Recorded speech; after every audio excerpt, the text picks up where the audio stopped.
बिस्मिल्लाहिर्रहमानिर्रहीम, अस्सलाम वालेकुम नाज़रीन, आप देख रहे हैं प्रोग्राम खबर क्या है और मैं हूं आपकी मेज़बान फरजाना सिद्दीक। आज के प्रोग्राम में हम बात करेंगे 3 इंतहाई अहम मौज़ूआत पर, ऐसे मामलात पर जो ना सिर्फ इंतज़ामी नाअहली बल्कि करप्शन और फैसला साजी के बड़े सवालात को जन्म देते हैं। पहले हिस्से में हम बात करेंगे इलेक्शन कमीशन के हवाले से, क्योंकि इलेक्शन कमीशन की जानिब से आइंदा आम इंतखाबात के हवाले से नई सिफारिशात पर इलेक्शन कमीशन को 2024 के आम इंतखाबात के दौरान इंतजामी गलतियों का एहसास हुआ है और अब यह फैसला किया गया है कि आइंदा इंतखाबात में जुडिशल अफसरान को बतौर ROs और DROs तैनात किया जाए। मजीद इस बारे में गुफ्तगू करने के लिए हमें ज्वाइन करेंगे नुमाइंदा खसूसी फ़हीम अख्तर, जबकि प्रोग्राम के दूसरे हिस्से में हम रुख करेंगे खैबर पख्तूनख्वा के ज़िला बनू का, जहां ज़िले इंतज़ामिया के मुख्तलिफ महकमों में बेज़ाब्तियों और माली बदउनवानियों के इंकशाफात सामने आए हैं। तलबा के वज़ाइफ के नाम पर 3 करोड़ रुपए निकाले गए, मगर एक भी तालिबे इल्म को कुछ नहीं मिला है। मज़ीद तफसीलात बताने के लिए हमें ज्वाइन करेंगे ब्यूरो चीफ पेशावर मुमताज़ बंगिश, जबकि प्रोग्राम के आखिरी हिस्से में हम बात करेंगे कराची के RBOD-2 मंसूबे के हवाले से, जो जहरीला और आलूदा पानी समुंदर तक पहुंचाने के लिए बनाया गया था, मगर बद इंतजामी, ताखीर और मुबैना करप्शन के बायस मंसूबा आज तक मुकम्मल ही नहीं हो सका है। मजीद तफसीलात बताने के लिए कराची से हमें ज्वाइन करेंगे जाहिद खोकर। तो नाज़रीन, चलते हैं आज की पहली खबर की जानिब। इस खबर में कई अहम निकात हैं। इलेक्शन कमीशन की गलतियों का एतराफ़ है, ब्यूरोक्रेसी की नाकामी है, अदलिया की अदम दस्तयाबी और मुस्तकबिल की इस्लाहात की सिफारिशात हैं। नाज़रीन, आम इंतखाबात 2024 में इंतजामी अफसरान की तैनाती पर इलेक्शन कमीशन को बिलाखिर अपनी गलती का एहसास हो गया है और अब सिफारिश की गई है कि आइंदा इंतखाबात में जुडिशल अफसरान को रिटर्निंग अफसरान लगाया जाए। क्या वाकई अदलिया ही शफाफ इलेक्शन की जमानत है? इस बारे में मजीद बात करने के लिए हमें ज्वाइन किया है नुमाइंदा फ़हीम अख्तर में। फ़हीम, इस सारी सिचुएशन को मद्देनजर रखते हुए जो सबसे पहली बात मेरे जहन में आती है वो यही है कि जब इलेक्शन कमीशन को ये मालूम था कि जुडिशल अफसरान ही बेहतर इंतखाबी अमल चला सकते हैं, तो फिर पहले दिन से ये शर्त लाजमी क्यों नहीं बनाई गई? बड़ा अच्छा सवाल किया आपने फरजाना, आपका शुक्रिया। ये एक इंतहाई अहम और संगीन मामला है, क्योंकि इंतखाबात हर 5 साल बाद पाकिस्तान के जनरल इलेक्शंस होते हैं कौमी और सूबाई असम्बलियों के ऊपर, और उनके बाद फिर हुकूमतें बनती हैं जो कि अगले 5 साल तक पाकिस्तान के अवाम का, उनके मुस्तकबिल का, उससे मुतालिक फ़ैसले करते हैं। इंतज़ामी फ़ैसले किए जाते हैं, इस अमन व अमान के फ़ैसले होते हैं, मुआशी होते हैं, समाजी होते हैं, बड़े इंटरेस्टिंग किस्म के फ़ैसले किए जाते हैं, कानून साजी भी ये लोग करते हैं। इसके के लिए जो बेस होती है वो इलेक्शंस होती है, और इलेक्शंस की जो बेस होती है वो जो ऑफिसर्स होते हैं जिन्होंने इलेक्शन कंडक्ट कराना होता है वो होता है इंतखाबी अमला। हर इलेक्शंस में सियासी जमातें हों या उम्मीदवारान हों, क्योंकि वो की स्टेक होल्डर होते हैं उस इलेक्शन में, वो कंटेस्ट कर रहे होते हैं सियासी जमातें और उम्मीदवारान, वो ये डिमांड करते हैं इलेक्शन कमीशन ऑफ पाकिस्तान से कि कानून के मुताबिक 3 आपके पास ऑप्शंस हैं। एक तो आप returning officer, assistant returning officer, और जो डिस्ट्रिक्ट रिटर्निंग ऑफिसर्स होते हैं वो अपने अफसरान में से लगा सकते हैं, अदलिया से ले सकते हैं या फिर इंतजामिया से ले सकते हैं। ये एक इलेक्शन कमीशन के पास जो इख्तियार है। 2024 के इलेक्शन 1985 के इंतखाबात के बाद ये वाहिद इलेक्शन साबित हुए हैं। इन इंतखाबात में जुडिशल अफसरान को returning officer, district returning officer नहीं लगाया गया, बल्कि ये ऑफिसर्स लिए गए हैं ब्यूरोक्रेसी से, इंतज़ामिया से। इंतज़ामिया के ऊपर ये इल्ज़ाम लगता रहता है कि ये एक्सपोज होते हैं, ये सियासी हुकूमतें जो बनती हैं उनके नीचे काम करते हैं, उनके मातहत होते हैं।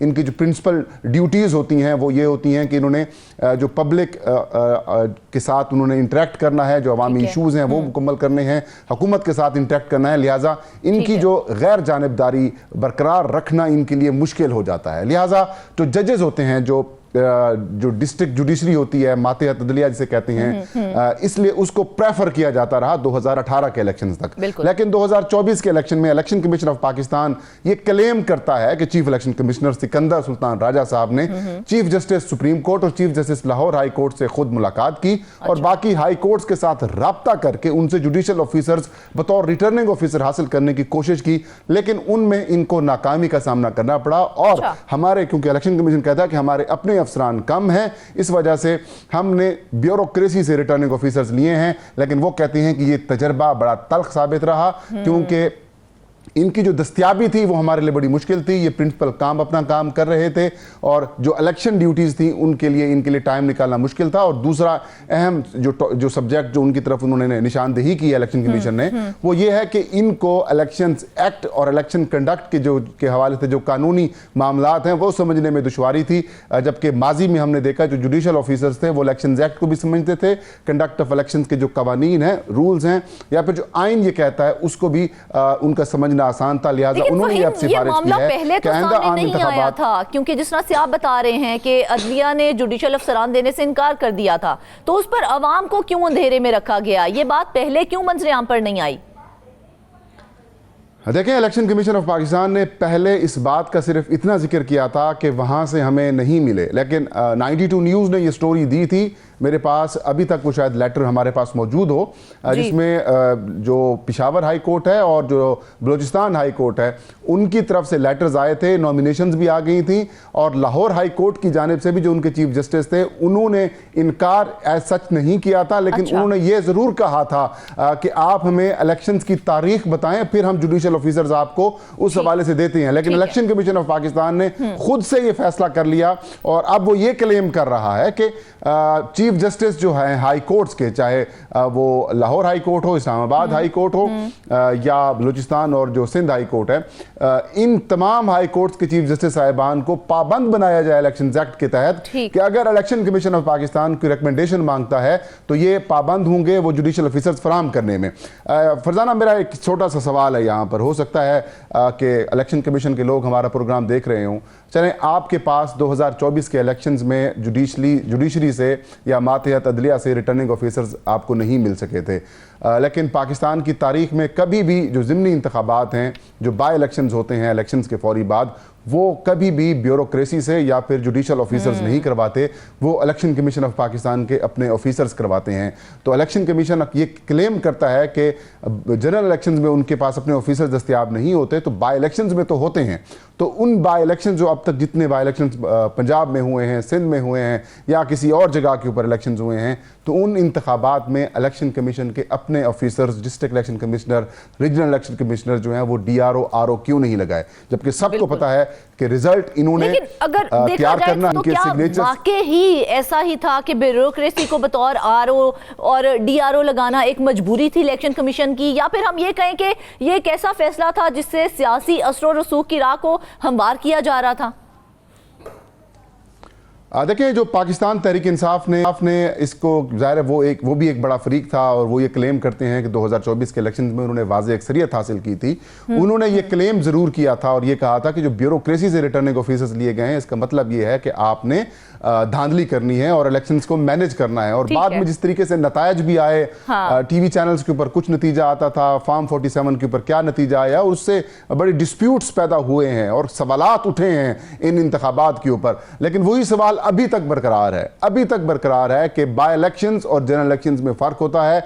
बाई इलेक्शंस में आपके पास बिल्कुल वक्त होता है, कमीशन के पास अपने ऑफिसर्स आप लगा सकते हैं, एक ज़िले से नहीं तो दूसरे ज़िले के आप ऑफिसर को लेके आ सकते हैं। तो बाई इलेक्शंस में इन्होंने इलेक्शन कमीशन ने क्यों नहीं लगाया, और अभी ये कुछ सवालात उठे हुए हैं, तो इलेक्शन कमीशन ऑफ पाकिस्तान यकीनन इसका जवाब देगा। तो जो रिकमेंडेशन है, इसके साथ साथ एक और इदारा जाती बेहतरी के लिए भी इलेक्शन कमीशन ऑफ पाकिस्तान ने जो है वो एक तजवीज़ दी है। फरजाना, वो भी बड़ी इंटरेस्टिंग तजवीज़ है, वो भी आपके साथ शेयर करते हैं। 2017 में जब इंतखाबी इस्लाहात हुई थी, तो 2017 के बाद जब इंतखाबी पैकेज अप्रूव किया गया, आईनी तरमीम की गई, इलेक्शन एक्ट सामने आया था, तो उसके अंदर यह कहा गया कि हर हलके का अलग रिटर्निंग ऑफिसर होता है। रिटर्निंग ऑफिसर का रोल बड़ा इंपॉर्टेंट होता है इंतखाबात में। उन्होंने पोलिंग स्कीम बनानी होती है, उन्होंने इंतखाबी मवाद की तकसीम करनी होती है, उन्होंने पोलिंग अमला तैनात करना होता है, उन्होंने पोलिंग स्टेशन मुकर्रर करने होते हैं कि फलां जगह के ऊपर इतने पोलिंग स्टेशन होंगे, इतने वोटर्स के लिए ये लोग मौजूद होंगे, और फिर उन्होंने फॉर्म 47 जारी करना है, फिर फॉर्म 49 में उन्होंने इलेक्शन कमीशन ऑफ पाकिस्तान की तरफ भिजवाना है, फॉर्म 48 सारा को तैयार करके देना है। मतलब आप इससे कह सकते हैं कि किसी हलके का जो मास्टर होता है वो रिटर्निंग ऑफिसर होता है। ठीक है। तो रिटर्निंग ऑफिसर पहले जो होते थे वो हर हलके का एक अलग रिटर्निंग ऑफिसर नहीं हुआ करता था। 2018 के बाद इलेक्शन कमीशन ऑफ पाकिस्तान को यह पाबंद बनाया गया इंतखाबी इस्लाहात के जरिए कि हर हलके का कौमी असम्बली का अलग रिटर्निंग ऑफिसर होगा और सूबाई असम्बली का अलग रिटर्निंग ऑफिसर होगा। 2018 के इलेक्शंस के बाद भी इलेक्शन कमीशन को परेशानी तो आई, लेकिन उन्होंने सिफारिश ऐसा सच नहीं की कि हर हलके का अलग रिटर्निंग ऑफिसर नहीं होना चाहिए। हाँ।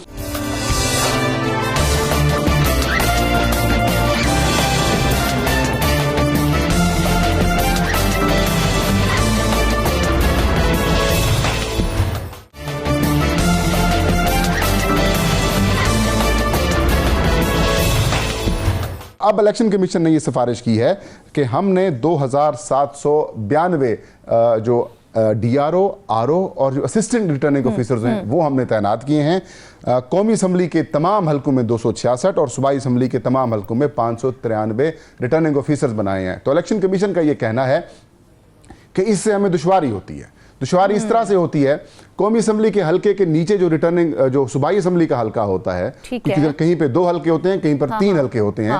इलेक्शन कमीशन ये कहता है कि कानून के अंदर ये तरमीम की जाए कि जो कौमी असम्बली के हलके का आरओ होगा वो नीचे जो सूबाई असम्बली का हलका होगा उसका भी वही आरओ हो, ताकि उसको पोलिंग स्कीम बनाने में, इंतखाबी मवाद की डिस्ट्रीब्यूशन में और इंतखाबी नतायज मुरतब करने में आसानी हो। क्योंकि कमीशन ये समझता है कि जो प्रिजाइडिंग ऑफिसर होंगे जो कि पोलिंग स्टेशन के ऊपर जाकर जिन्होंने इलेक्शन करवाना है और फिर गिनती करके उन्होंने आके नतीजा रिटर्निंग ऑफिसर को देना और फिर फॉर्म 47 भरना है, वो तो एक ही होता है। वो पहले कौमी असम्बली वाले के पास जाता है, फिर सूबाई असम्बली वाले के पास जाता है।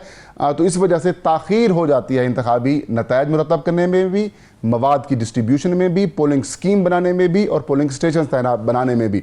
तो अब इलेक्शन कमीशन ने यह कहा है कि इलेक्शन एक्ट के अंदर भी तरमीम करके ये इख्तियार इलेक्शन कमीशन को जो है वो दिया जाए कि वो एक हलके में या जो एक रिटर्निंग अफसर को एक से ज्यादा हलकों में बतौर रिटर्निंग ऑफिसर जो है वो तैनात कर सकता है। और इसे आप कह सकते हैं कि चीफ इलेक्शन कमिश्नर की जानिब से कोशिश तो की गई थी कि जुडिशरी में से जो है वो आरओज को लिया जाए। क्या चीफ इलेक्शन कमिश्नर और चीफ जस्टिस की जो मुलाकातें हुई थी उसके बावजूद भी जुडिशल अफसरान का ना आना क्या इस बात का सबूत नहीं है कि अदलिया और इलेक्शन कमीशन एक पेज पर नहीं है? देखें, 2024 के इंतखाबात फरजाना आपके इल्म में ही है कि ये 2023 में होने थे। इनमें ताखीर हुई थी। खैबर पख्तूनख्वा और पंजाब असम्बलियाँ डिसॉल्व कर दी गई थी और इलेक्शंस जो हैं वो जानबूझ के जो मर्दमशुमारी की आड़ लेकर या उसका बहाना लेकर इसको मजीद ताखीर का शिकार किया गया था। कम से कम 5 से 4 महीने ये ताखीर हुई। बिल्कुल हुई थी ये और जिस वक्त खैबर पख्तूनख्वा और पंजाब के असम्बलियाँ डिसॉल्व हुई और तब सुप्रीम कोर्ट ऑफ पाकिस्तान ने आज खुद नोटिस लेकर इलेक्शन कमीशन को ये हुक्म दिया कि पंजाब और खैबर पख्तूनख्वा की असम्बलियों में इंतखाबात करवाए जाएं, तब chief election commissioner Sikandar Sultan Raja ने उस वक्त के जो चीफ जस्टिस थे, जस्टिस उमर अता बंदियाल साहब, उनसे मुलाकात की। तो उस मुलाकात का रेफरेंस देकर सिकंदर सुल्तान राजा और इलेक्शन कमीशन ऑफ पाकिस्तान ये क्लेम कर रहा है कि हमें 2024 के इलेक्शंस के अंदर जो है वो रिटर्निंग ऑफिसर्स नहीं दिए गए। जब 2024 के इलेक्शंस हो रहे थे उस वक्त इलेक्शन कमीशन और सुप्रीम कोर्ट एक पेज के ऊपर थे। कैसे? उस वक्त जो चीफ जस्टिस ऑफ पाकिस्तान थे वो जस्टिस काजी फायज ईसा साहब थे और उन्होंने इलेक्शन कमीशन ऑफ पाकिस्तान के कई फैसलों का ना सिर्फ दिफा किया बल्कि उनको बरकरार रखा, जिनमें पाकिस्तान तहरीक इंसाफ से इंतखाबी निशान छीनने वाला फैसला हो तब वो बराह रास्त समाअत होती थी। उससे पहले भी इलेक्शन कमीशन को तलब किया जाता था। तो तब भी जो सुप्रीम कोर्ट जो थी उस वक्त की वो ये मुसलसल कहती थी कि इलेक्शन कमीशन भी आपका आईनी इदारा है, इसका एहतराम करें। तो मतलब किसी किस्म का कोई इशू नहीं था। चीफ इलेक्शन कमिश्नर और चीफ जस्टिस की उस वक्त मुलाकातें भी हुई थी काजी फायज साहब बतौर चीफ जस्टिस जब थे, तो इसको कोई इशू नहीं था। ये आड़ ली गई एक पुरानी मीटिंग की। अच्छा, फिर लाहौर हाई कोर्ट के चीफ जस्टिस का खत ऑन रिकॉर्ड भी मौजूद रहा है। उन्होंने कहा कि हमें शेड्यूल दे दें इलेक्शंस का कि कब कब इलेक्शंस हैं, तब हम उसी हिसाब से आपको जुडिशल ऑफिसर्स देते हैं। लेकिन इलेक्शन कमीशन ने अज्यूम कर लिया कि नहीं, इन्होंने जो पहले हमें कहा था लिहाजा इसका मतलब इनकार ही है। लिहाजा इनकार ऐसा सच नहीं था। अगर इनकार था भी सही तो फिर 2024 के इलेक्शंस के बाद बाय इलेक्शंस में तो आप अपने ऑफिसर्स को लगाकर, रिटर्निंग ऑफिसर लगाकर इलेक्शंस करा सकते थे। अब क्या अमर माने है कि आप अभी जुडिशरी की बजाय या इलेक्शन कमीशन की बजाय कानून में ये गुंजाइश मौजूद है कि अदलिया, ब्यूरोक्रेसी और कमीशन के अफसरान में से कोई भी आरओ बन सकता है। तो फिर पहले अदलिया से फिर ब्यूरोक्रेसी से ये वाला तजाद क्यों है? फिर देखिए, पाकिस्तानी कौम के 40 से 45 अरब रुपए लगे हैं फरजाना आम इंतखाबात के ऊपर। हमारे टैक्सेस की रकम से इलेक्शंस हुए हैं, हमारे हमारे टैक्सेस की रकम से इलेक्शंस हुए हैं। अब अगर इलेक्शंस जिसके ऊपर 40-50 अरब रुपए लगे हैं और फिर उन इलेक्शंस के नतायज को क्वेश्चनेबल कर दिया जाए, फिर वो तो पैसे ज़ाय हो गए। बिल्कुल सवाल ये आता है कि ऐसे इलेक्शन होने चाहिए जो क्रेडिबल हों, जिनके ऊपर एतराज ना हो, जिनको साफ शफाफ मुनसफाना और गैर जानिबदाराना बनाने के लिए इलेक्शन कमीशन इंतजामात करे। तो उसके लिए इस वक्त पाकिस्तान के अंदर जितने भी माजी के इलेक्शन हुए हैं उनका अगर आप स्क्रूटनी करें, ऑडिट करें, कोई जुडिशल या कहीं से भी या इवन के जो ट्रिब्यूनल्स हैं वो भी उसकी स्क्रूटनी करते हैं, तब भी माजी तक तो क्रेडिबिलिटी रही थी। लेकिन इस दफ़ा इस इलेक्शंस की क्योंकि ब्यूरोक्रेसी आ गई तो क्रेडिबिलिटी ना होने के बराबर रह गई। कई हलकों के अंदर हमने देखा, कई पोलिंग स्टेशंस के अंदर हमने देखा जो फॉर्म 47 के अंदर और फिर फॉर्म 45 जो है 95-100% तक जो है वो पोलिंग होती रही। तो इससे तो क्रेडिबिलिटी ही लॉस्ट हुई है इलेक्शन कमीशन की। इस बड़ा वजह से सिंपल सा एक सवाल है, ऑफिसर्स हैं उनको प्रेफर मुझे ये बताइए, अब जो सिचुएशन इलेक्शन कमीशन की जानिब से हमें दी जा रही है, इलेक्शन कमीशन हर हलके के लिए अलग आरओ मुकर्रर करने का असूल अब तब्दील करने की सिफारिश दी गई है उसकी जानिब से, तो क्या इलेक्शन 2024 एक गैर मौसर मॉडल के तहत कराए गए थे? अगर वो गैर मौसर थे तो क्या अब मौसर मॉडल पेश किया जा रहा है? देखिए, कमीशन एक तो इसको अपनी गलती का एहसास हुआ है कि जो ब्यूरोक्रेसी के जो आरोज आए हैं उनसे कानून की उनको समझ नहीं थी, वो एक्सपोज इतने थे कि वो अपनी गैर जानिबदारी बरकरार रखना उनके लिए बड़ा मुश्किल था। फिर उनको कानून की इल्म नहीं थी, कंडक्ट ऑफ इलेक्शन के साथ साथ आप अपनी जो प्रिंसिपल ड्यूटी थी वो भी निभा रहे थे। और एक लेटर भी आया था, आपको याद होगा फरजाना, जो सूबाई इलेक्शन कमिश्नर पंजाब थे उनकी तरफ से एक खत भी आया था जिसको सुप्रीम कोर्ट में बतौर दलील पेश किया गया था। वो ये कह रहे थे कि जो ब्यूरोक्रेसी है वो हमारे अहकामात या हमारे साथ कोऑर्डिनेशन नहीं कर रही, उनके रिटर्निंग ऑफिसर्स। तो जो एक इस बात को तो इलेक्शन कमीशन ने ये सिफारिश करके इस बात का तो एक्सेप्टेंस है कि उनसे गलती हुई 2024 के इलेक्शन में ब्यूरोक्रेसी से आरोज लेकर। अब वो चाहते हैं कि मजीद इंश्योर किया जाए कि जो अदलिया इनकार करती है, मुबैना इनकार करती है, या वो रिटर्निंग ऑफिसर्स हमें फराहम नहीं करते, या जो जुडिशल पॉलिसी बनती है अदलिया की और उसमें अंदर ये तय कर लिया जाता है। एक इलेक्शंस के बाद मेरे ख्याल में जस्टिस इफ्तिखार चौधरी जब चीफ जस्टिस थे उन्होंने कहा था कि हम आइंदा आरओज नहीं देंगे। तो अब उस सेंस में इलेक्शन कमीशन ये कह रहा है कि जो हाई कोर्ट्स के चीफ जस्टिस साहिबान है उनको कानूनी तौर पर पाबंद किया जाए कि वो हमें रिटर्निंग ऑफिसर्स, जो जुडिशल ऑफिसर्स हैं वो फराहम करें ताकि साफ शफाफ मुनसिपल इलेक्शंस कराने में जिस तरह से आप कह रहे हैं उन्हें अपनी गलती का एहसास हो गया है, तो मुझे सिर्फ इतनी बात बताएं, क्या कौमी असेंबली और सूबाई असेंबली के हलकों के लिए एक ही आरओ लगाने की सिफारिश जो की गई है, क्या अब ये जो अमल है इंतखाबी शफाफियत को बेहतर करेगा, या हम ये कहें कि आने वाले दिनों में हमें मजीद पेचीदगियां देखने को मिलेंगी? नहीं, ये पेचीदगियों को दूर करेगा। अब देखें, कानून के मुताबिक रात 1 और 2 बजे तक मैक्सिमम जो है वो नतीजे आने चाहिए किसी भी कौमी और सूबाई असेंबली के इंतखाब का। लेकिन 2024 के इलेक्शंस में एक भी हल्के का नतीजा मुकम्मल तौर पर कानूनी मुद्दत जो एक वक्त तय किया गया है काफी डिले देखा उनके नतीजे और चीफ इलेक्शन कमिश्नर माजी में आके इंतखाबी नतीजा, पहला इंतखाबी नतीजा वही बताते हैं, वो खुद नहीं आए थे, स्पेशल सेक्रेटरी आए थे, उन्होंने आके अनाउंस किया था, और वो भी वक्त गुजरने के कम से कम 5 से 6 घंटे के बाद एक नतीजा उन्होंने आके ऐलान किया था। तो इसकी बड़ी वजह क्या है? इसकी बड़ी वजह यही है कि हर हल्के का आरओ तो एक है, ठीक है, लेकिन हर हल्के का प्रिजाइडिंग ऑफिसर एक नहीं है। बिल्कुल ऐसे प्रिजाइडिंग ऑफिसर तो आपने कौमी और सूबाई असेंबली के सेम रखे हुए हैं, तो फिर कैसे मुमकिन है कि इंतखाबी नतीजा जल्दी बनेगा?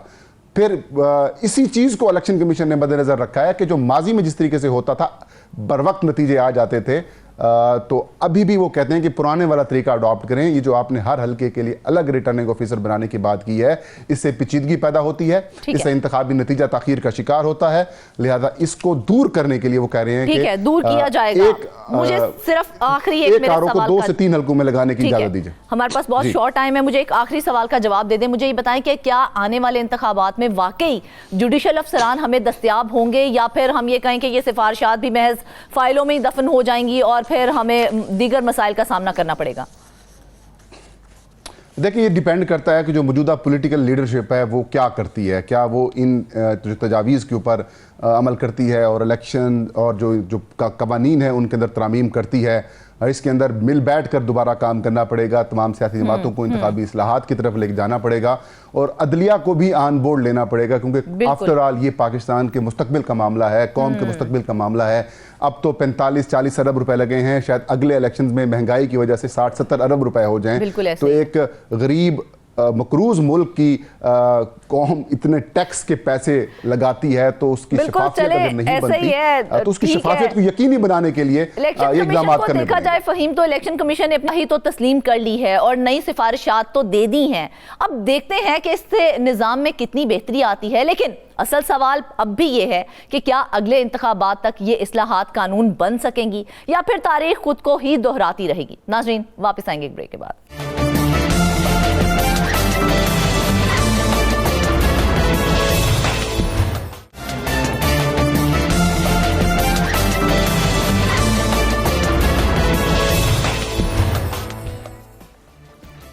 वेलकम बैक नाजरीन। अब जो कहानी हम आपको बताने जा रहे हैं वो कहानी सिर्फ बेज़ाब्तियों की नहीं है। ये एक ऐसे निज़ाम की कहानी है जहां अवाम का पैसा मखसूस जेबों में जाता है और जिसके असल हकदार यानी कि हमारे तलबा खाली हाथ रह जाते हैं। बनू में 3 करोड़ से ज़ायद रुपए तलबा के वज़ाइफ के नाम पर निकाले गए, लेकिन एक भी तालिबे इल्म को उसका फ़ायदा नहीं पहुंच सका है।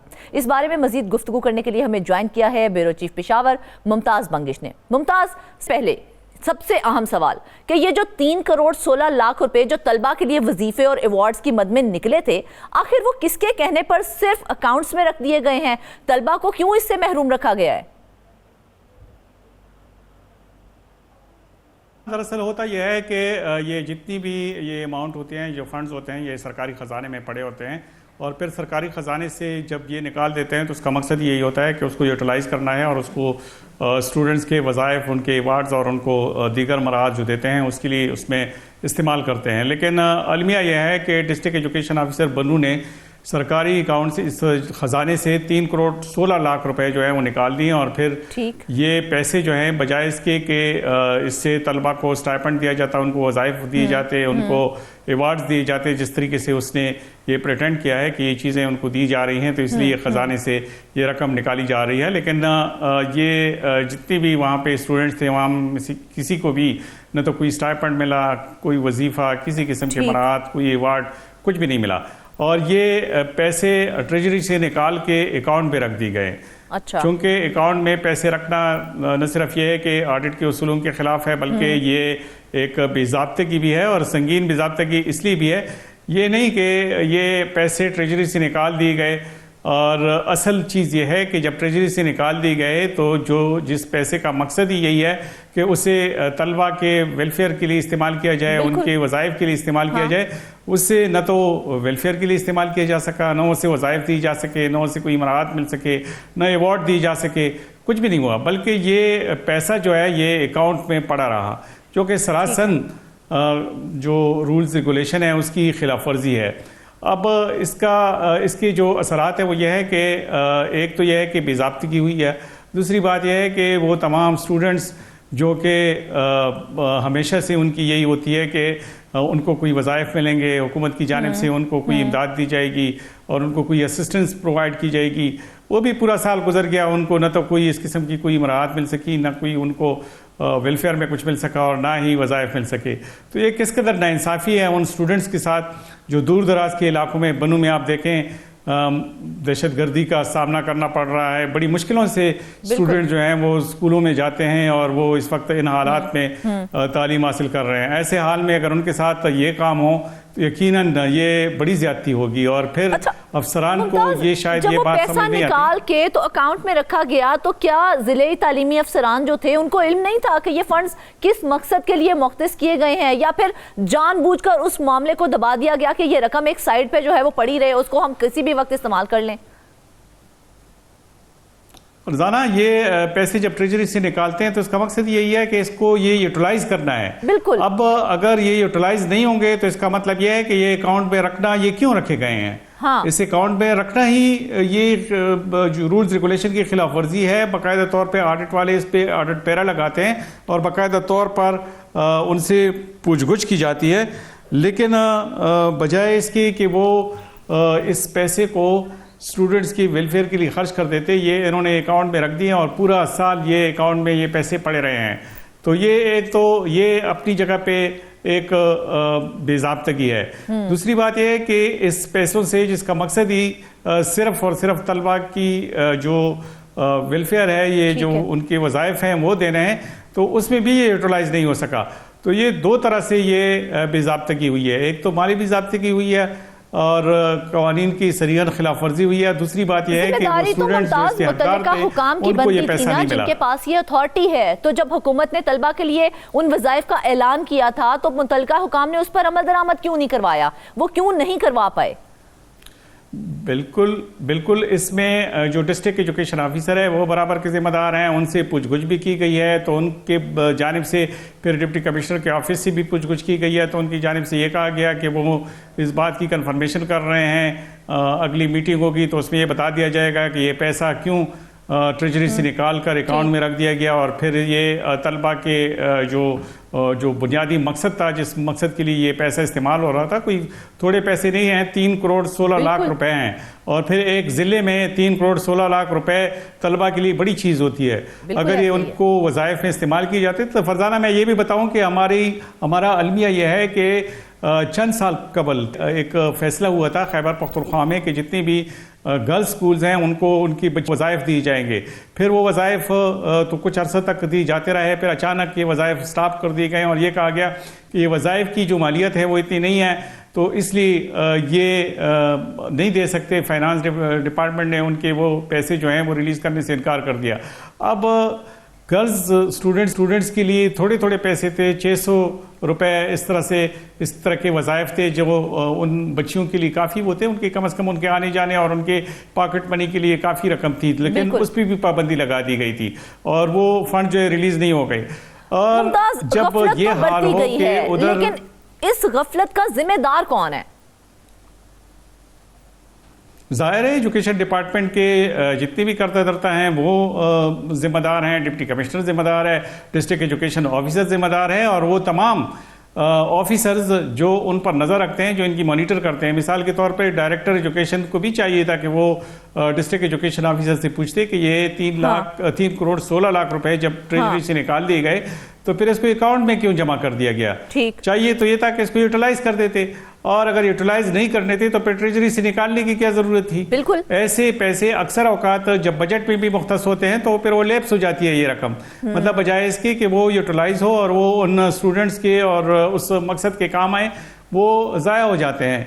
तो ये एक अलमिया है और ये फिर सिर्फ एक डिपार्टमेंट तक महदूद नहीं, इस तरह की और बेज़ाब्तगियाँ भी हैं और मुख्तलिफ जो डिपार्टमेंट्स हैं बनू में इसी किस्म की बेज़ाब्तगियाँ उसमें देखने को मिल रही हैं। लेकिन चूंकि इन पे इनकी मॉनिटरिंग नहीं है, इन पे चेक नहीं है, तो इसलिए इस किस्म की बेज़ाब्तगियाँ मुसलसल होती जा रही हैं और मॉनिटरिंग होती तो बेज़ाब्तगी होती ही क्यों। मुमताज, आपने बनू की बात की है तो हमारे ज़राए हमें बताते हैं कि TMA बनू ने 3 करोड़ 12 लाख रुपए के कॉन्ट्रैक्ट्स दिए थे, मगर सिर्फ 2 करोड़ 47 लाख की रकम ही वसूल हुई है। ये बाकी पैसे कहाँ गए हैं?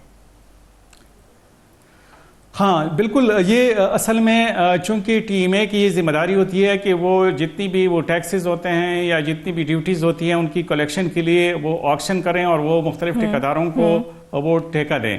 वो ठेके तो दे दिए हैं, 3 करोड़ 12 लाख रुपए का मलियत के जो ठेके थे वो ठेके तो दे दिए गए, लेकिन फिर उस डिपार्टमेंट ने ये तक नहीं पूछा कि जो 3 करोड़ 12 लाख रुपए का जो ठेका दिया गया था, क्या ठेकेदारों ने वो कलेक्शन मुकम्मल कर ली है और क्या ये पैसे जो हैं डिपार्टमेंट के पास वापस आ गए हैं या वो अपनी जेबों में इन्होंने डाल दिए। अलमिया तो यह है कि 1 साल से ज़्यादा का अरसा गुजर गया, सिर्फ 2 करोड़ 47 लाख रुपए की वसूली हो गई, हालांकि 3 करोड़ 12 लाख रुपए हुकूमती खजाने में आने चाहिए थे और ये कोई ठेकेदार अपनी जेब से नहीं दे रहे थे, बल्कि ये तो वो कलेक्शन की रकम थी कि जिसका ठेका इनको दिया गया था। लेकिन इसके बावजूद 2 करोड़ 47 लाख रुपए 1.5 साल बाद भी वो अकाउंट में नहीं आ सके। इसके बारे में भी जब इन ठेकेदारों से पूछा गया तो उनका ये कहना था कि वो इसकी रिकवरी कर देंगे और आज कर लेंगे, कल कर लेंगे, लेकिन 1.5 साल में भी साल गुजर गया, माली साल भी गुजर गया, लेकिन ये पैसे जो हैं ये जो टीम है उसको वसूल ना हो सके। अब बदकिस्मती की बात यह है कि जो टीम के अफसरान हैं उनको चाहिए है कि इन ठेकेदारों को जब ठेका दिया गया था तो वो इसको बाउंड कर दें, उसके खिलाफ FIR दर्ज कर दें, उनको इस बात पे आमादा कर दें कि जो टैक्सेस हैं ये तो हुकूमत के जाहिर है किसी के फर्द के जेब में तो नहीं जा सकते, बिल्कुल ये तो हुकूमत की मिल्कियत होती है, सिर्फ उनकी कलेक्शन के लिए उनको ये ठेका दिया गया है। अगर वो बजाय इसके कि सरकारी जो टैक्सेस हैं वो भी मतलब सही जो मकदार है जिसका इसको ठेका दिया गया है और उनको वो उसमें उसकी कलेक्शन में नाकाम रहे, तो इसका मतलब ये है कि वो ठेकेदारों को उनको ब्लैकलिस्ट करना चाहिए। न सिर्फ ये कि उनको ब्लैकलिस्ट किया जाए बल्कि उन पे माजी में पाबंदी लगाने के साथ साथ ये जो अमाउंट है इसकी फौरी तौर पर रिकवरी हो, लेकिन अभी तक इसकी रिकवरी भी नहीं हो सकी है। हालांकि ये डिप्टी कमिश्नर की जिम्मेदारी होती है कि वो अपने ज़िले के अंदर जिस किस्म की भी बेकायदगियाँ होती हैं तो उस पर नज़र रखें और उन तमाम अफसरान को इस बात का पाबंद बनाएं कि वो जितनी भी रिकवरी होती है, जितनी भी कलेक्शन होती है वो कौमी ख़जाने में जमा कर दे, लेकिन ऐसा नहीं हुआ। बहुत बड़ी रकम है, 2 करोड़ 47 लाख रुपए जमा हो गए और 3 करोड़ 12 लाख रुपए देने थे, तो जाहिर है ये तो ठेकेदारों के तो वारे निहारे हो जाते हैं। अब अगर 2 साल तक वो अमाउंट वापस नहीं दी जाती और 2 साल बाद अगर वो अमाउंट वापस कर भी दी जाती है तो आप फरजाना खुद ही अंदाजा लगाएं कि उस पैसे की क्या वैल्यू रही होगी 2 साल बाद। हालांकि अभी तक उसको 2 साल से भी इस बात को हो गए हैं, लेकिन अभी तक इसकी रिकवरी नहीं हो सकी। एक और चीज भी है मुमताज, हमने जो देखी है, हमने देखा है कि डेपुटेशन की मुद्दत की अगर बात की जाए तो वो 3 साल मुकर्रर है, तो फिर कानून के बरखिलाफ डेपुटेशन को आगे क्यों बढ़ाया गया है और ये किसकी इजाजत से हुआ था? जी बिल्कुल, ये भी बन्नू में ये वो हुआ है। वहाँ पे चूँकि पूरे सूबे में खैबर पख्तूनख्वा में वाटर एंड सैनिटेशन कंपनियाँ कायम की गई हैं। जब ये कंपनी कायम की गई तो उसके बाद जितनी भी TMA का जो स्टाफ था उसको भेजा गया वाटर एंड सैनिटेशन कंपनी में। मतलब जो इनका काम TMA में था वही काम वाटर एंड सैनिटेशन कंपनी में है, लेकिन चूँकि कंपनी बन गई तो इसलिए TMA में उन मुलाजिमीन की जो मौजूदगी थी वो उसकी कोई ज़रूरत बाकी नहीं रही।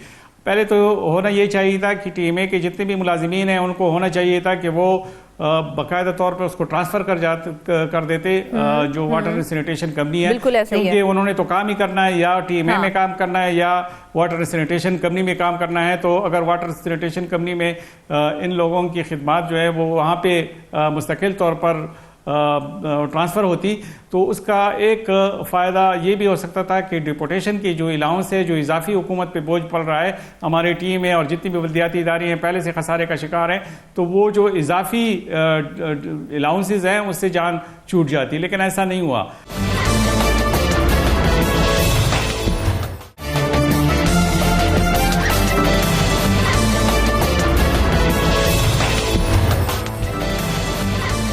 वेलकम बैक नाजरीन। प्रोग्राम के आखिरी हिस्से में हम बात करेंगे एक ऐसे मंसूबे की जिसका मकसद था जहरीले पानी को समुंदर तक पहुंचाकर साफ पानी को आलूदगी से बचाना, मगर आज 20 साल बाद भी ये मंसूबा मुकम्मल ही नहीं हो सका है।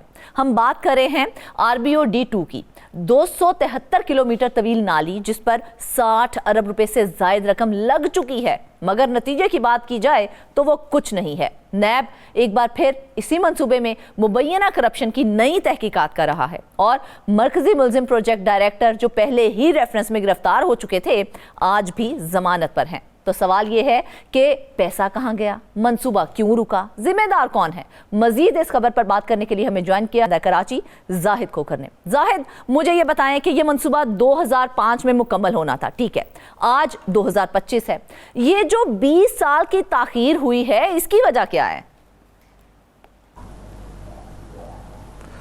Thank you so much.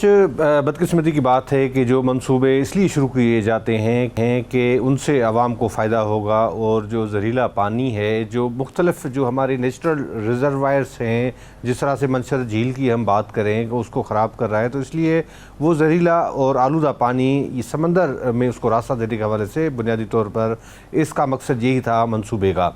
बदकिस्मती की बात है ये जो RBUD का मंसूबा है ये तो तकरीबन 91 से शुरू चला आ रहा है। बिल्कुल। RBUD 1, 3 और ये अब 2 है, तो इसको भी तो कई साल हो गए हैं, इसको मुकम्मल नहीं किया गया है। बलूचिस्तान के मुख्तलिफ इलाकों से ये जो पानी है जो बारिशों की सूरत में भी आता है या वैसे भी जहरीला पानी है, ख़ास तौर पर सिंध के मुख्तलिफ इलाकों से भी ये पानी शामिल होता है, क्योंकि ये जो पानी हमल झील जो है कमर शदाद कोट में वाक़ वहाँ पे आता है बलूचिस्तान के मुख्तलिफ इलाकों से। उसके बाद हमल झील के बाद ये मंशर झील में ये पानी होता है। मंशर झील ये एशिया की सबसे बड़ी झील है। बदकिस्मती की बात है कि इन्हीं नाकिस पॉलिसियों और मनसूबाबंदी की वजह से उस इतनी बड़ी झील जो है उसका पानी जहरीला हो गया है और वहाँ पर जो मछलियाँ होती थी, जो शिकार होता था, लोग माहीगीर खुशहाल ज़िंदगी गुजारते थे, अब वो भूख और अफलास की ज़िंदगी गुजार रहे हैं। तो ये मंसूबा था कि जो शुरू किया गया RBUD 2 का, बुनियादी तौर पर तो वफाकी हुकूमत की जानिब से फंडिंग की गई थी, सिंध हुकूमत ने भी इस हवाले से कंट्रीब्यूट किया था। मगर बदकिस्मती की बात है कि महकमा आबपाशी के जो अफसरान है, जो महकमे के मुख्तलिफ प्रोजेक्ट्स हैं, वो भी जो शुरू किए जाते हैं उनमें भी करप्शन करते हैं। तो ये इतना बड़ा जो प्रोजेक्ट था उसमें भी बड़े पैमाने पे करप्शन की गई। ये इस तरह से हुआ कि 2010 में जिस तरह से फ्लड और ये बारिशें हुई थी तो उसके बाद उन्होंने तमाम रकम जो है वो खर्च कर दी। जो वफाक का भी हिस्सा था और खासकर सिंध हुकूमत की जानिब से जो पैसे रखे गए थे, जो इस वक्त नेब की जानिब से रेफरेंस दायर किया गया था तकरीबन 2021 में, उसमें 4 अरब 48 करोड़ रुपए की करप्शन साबित हुई, जिसके बाद रेफरेंस उन्होंने दर्ज किया और मुल्ज़मान की गिरफ्तारी भी हुई। तकरीबन एहतसाब अदालत ने 50 के करीब जो मुल्ज़मान थे उनकी जो ज़मानत के जो है दरख्वास्त मुस्तरद की, कुछ अर्सा पहले वो गिरफ़्तार भी हो गए। उसमें जो चीफ़ इंजीनियर थे उस वक्त के बोज़दार साहब, मुनवर बोज़दार, वो भी जेल में हैं उस समेत और भी जो मुल्ज़मान हैं। और ख़ास तौर पर अभी भी नेब की जानिब से एक ख़त लिखा गया है जो उस वक्त के सुपरिटेंडिंग इंजीनियर थे इमरान शेख साहब, और उन के ख़िलाफ़ भी तहकीकात जारी है। एक तो तहकीकात इस हवाले से भी हो रही है कि रेफरेंस में मज़ीद उसको चीज़ें जो है वो करने के हवाले से भी ये तफ्तीश और तहकीकात की जा रही है, और उसके अलावा भी जो काफ़ी चीज़ें नई आई है जिसके तहत वो भी शायद इसमें शामिल की जाए या कोई नया रेफरेंस भी इस हवाले से अगर कोई अच्छा जाहिद, एक तो देखा जाए तो इस मंसूबे में 20 साल का अरसा लगा दिया। सेकंड, हमारे ये बताते हैं कि 14 अरब रुपए से ये मंसूबा शुरू हुआ था, अब ये मंसूबा 62 अरब रुपए तक कैसे पहुंच गया है? आखिर ऐसा कौन सा हिसाब किताब लगाया गया है जिससे ये तखमीना बढ़ता रहा है? तकरीबन 273 किलोमीटर्स का ये डिस्टेंस है। 7 से जो समंदर की तरफ, घारों की तरफ इसको आना है, और जो प्रोजेक्ट डिज़ाइन किया गया था क्योंकि मंशर झील के पानी को जो आलूदा था उसको बचाने के हवाले से RBUD 2005 में सबसे पहले तो मुकम्मल होना था, और उसकी लागत जो थी 14 अरब थी, जो बाद में 29 अरब जो है 29.217 अरब रुपए कर दी गई, और तकमील उसकी जो बाद में तारीख दी गई 2010 में बाद ये लागत दोबारा नज़रसानी की गई और 61.985 अरब रुपए तक ये पहुँच गई। 2019 में मुकम्मल होना था, 2019 के बाद ये मनसूबा मुकम्मल नहीं हुआ है। 2001 से 2017 तक जो है वफाकी हुकूमत ने 61.985 अरब रुपए दिए हैं, और तकरीबन 44 अरब रुपए जारी किए गए हैं, और जिनमें से 40 अरब रुपए बता रहे हैं कि खर्च हो चुके हैं, जबकि सिंध में 3.5 अरब रुपए फंड मौजूद। ये ऐसा एक मंसूबा नाकारा तरीन जिसको हम कहेंगे ऐसा मंसूबा है कि जिसमें आप अरबों रुपए खर्च कर रहे हैं और वो मंसूबा तकमील की तरफ जा ही नहीं रहा है, और वफाक का हिस्सा जो 55.98 अरब रुपए थे और सिंध का हिस्सा जो है 7 अरब रुपए इस मंसूबे में था। बदकिस्मती की बात है कि ये फंड्स रिलीज़ हो गए, खर्च होते रहे, मगर ये पानी जो पहले फेज़ भी बने हुए हैं जो RBUD 1 और 3, उसमें भी अगर पानी आते हैं तो उसके कोई पुष्टे नहीं है। वो पानी आता है तो लोगों के ऐसे घरों में चला जाता है। खुदा न खासा जब भी बारिशें होती हैं, आपको पता है कि बलूचिस्तान में हमेशा बारिशें होती हैं, तो उस पानी को एक सेफ एग्जिट और रूट दिया जाता है ताकि वो अपने रास्ते के ज़रिए समंदर की तरफ जाए या दरिया सिंध की तरफ जाए, क्योंकि ये पानी जिस तरह से आता था जो हमल झील के ज़रिए मंशर के बाद ये दरिया सिंध में उसको डाइवर्ट किया जाता था। इसने इतनी तबाहियाँ फैलाई हैं कि जब भी कोई इस तरह से कोई सैलाब आता है, कोई बारिशें आती हैं। दूसरी बात मैं आपको बता दूं कि दिलचस्प बात यह है कि 2010 में जो फ्लड आया था, इन महकमा आबपाशी के अफसरान ने कहा कि जो उसके दौरान हमने काम तो बहुत कराया था, तो उसके दौरान जो है क्योंकि बारिशें आई थी, सैलाब आया था, तो सारे बंद बह गए। इन्होंने क्या किया कि जितने अपने रिश्तेदार थे, अपने चाचे मामे हैं, अपने बहन भाई हैं, अपनी बेगमात हैं, उनके नाम पे जाली कंपनीज बनाई हुई थी, उन कंपनीज के नाम पे करोड़ों रुपए जारी कर दिए गए। मजमूई तौर पर 4 अरब 48 करोड़ रुपए की ये जो रकम है वो हड़प कर दी गई, खुर्द-बुर्द कर दी गई, जिसके बाद शवाहिद मिले तो नेब ने ये रेफरेंस जो है वो दायर किया था। आप तो 4 अरब की बात कर रहे हैं, मेरे दिमाग में तो 40 अरब रुपए अटके हुए हैं, जो कहा जा रहा है कि वो खर्च हो चुके हैं, लेकिन ऑन ग्राउंड रियलिटी देखी जाए तो वो तो चीख कर हमें कुछ और कह रही है, जो बलूचिस्तान की सिचुएशन है इस वक्त।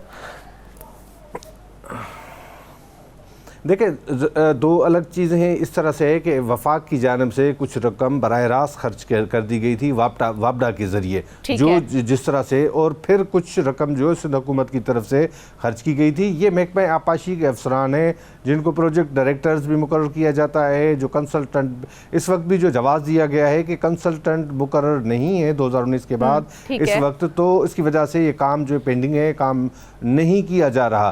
तो अब इसके हवाले से अब एक अच्छी पेशरफ्त हुई थी कि हाल ही में जो पब्लिक अकाउंट्स कमेटी ने चीफ सेक्रेटरी सिंध, क्योंकि ये स्टीयरिंग कमेटी एक बनी हुई होती है, उसके हेड होते हैं सिंध के चीफ सेक्रेटरी, उनको कहा गया है कि आप कंसल्टेंट या जो भी इसके लवाजमात हैं, प्रोसीजर हैं, उनको पूरा करें ताकि जो काम रुका हुआ है। कुछ लोगों ये हैंडओवर करना चाह रहा था वफाक सिंध को, मगर सिंध भी इस प्रोजेक्ट को अमली तौर पर पूरा हैंडओवर अपने पास लेने के लिए तैयार नहीं है, क्योंकि इसमें काफ़ी चीज़ें हैं, करप्शन है और मामलात हैं। इसकी जो टेक्निकल डिज़ाइन इस तरह से किया गया है कि ये तो लोगों को जो सहूलत देने के बजाय उनके लिए तो तकलीफ़ें पैदा करने के लिए ज़्यादा जो है वो काम आता है। तो जब भी इस तरह से सैलाब या कोई ऐसी चीज़ें आती हैं तो वो बह जाते हैं, और फिर इनको भी जवाब मिलता है कि क्योंकि हमने तो काम बहुत किया था, मगर ये काम जो है वो इस सारी सूरत हाल में ये जो हमारा काम था वो बह गया था, पैसे खर्च हो गए। तो बहरहाल नेब ने तो ये चीज़ें, अच्छी बात यह है कि एक तो रेफरेंस जो है उन्होंने दर्ज किया और मुलजमान को गिरफ्तार किया। अब भी इस हवाले से तफ्तीश और तहकीकात की जा रही है, क्योंकि आपको पता होगा कि पार्लियामेंट में जो कानून साजी हुई इसके बाद काफ़ी ऐसे मुकदमात हैं जो सूबों को मुंतकिल किए गए, और सूबाई जाहिद हमने तहैया कर लिया है कि फलाह के लिए जो मंसूबे बनाए जाएंगे उनको हमने कभी मुकम्मल ही नहीं होने देना। नाज़रीन, बात सिर्फ यहाँ पर फंड्स की नहीं है, बात है एतमाद की। जब इदारे तो फंड्स जारी कर दें मगर नताइज फिर भी हमें सिफर मिले तो फिर सवाल अवाम पूछते हैं, और हम भी यही पूछते हैं कि RBOD2 का अंजाम क्या होगा? क्या ये मंसूबा भी करप्शन की नजर हो जाएगा या कभी मुकम्मल भी हो पाएगा? नाज़रीन, इसके साथ ही आज के प्रोग्राम से बस इतना ही। ढेर सारी दुआओं में याद रखिएगा। इजाजत दीजिए। अल्लाह हाफिज।